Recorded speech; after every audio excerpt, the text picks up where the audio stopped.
All right, today I'm going to show you how I filled Alicia's transparent letters. So I have her letters open in Photoshop, and the first thing that I do is I create I create a second layer. So I copy and I paste that layer right there. I just have my first one clicked, and there's my second one. I don't really want to see the second one right now.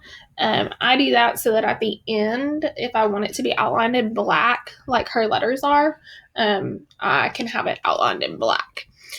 So then I come back to my layer 1. I make sure I'm clicked on that, and I'm going to start filling the letters that I want filled with a pattern.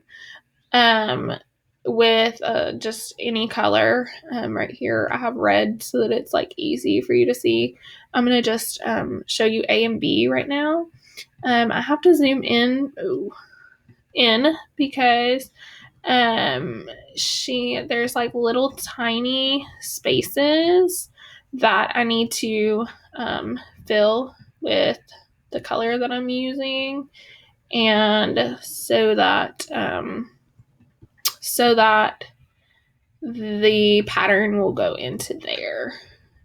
So I do not want to get that. Just want that little space.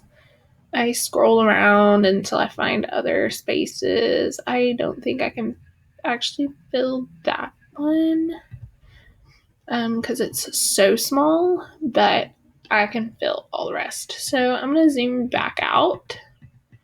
And pretty much where you see the red and the black is where the pattern's going to go.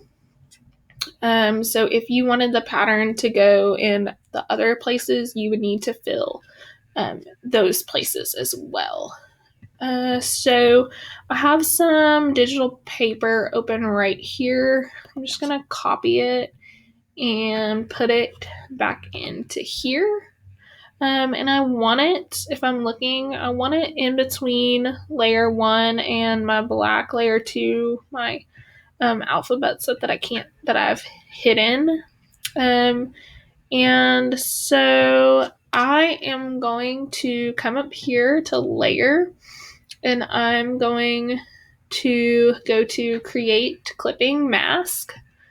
And that pretty much made everything that was colored on layer 1 become the pattern. This pattern, I can move it. I can move it around if I want to see like a different part. If I'm using like certain letters and I want to see a different part of the pattern, I can move it around.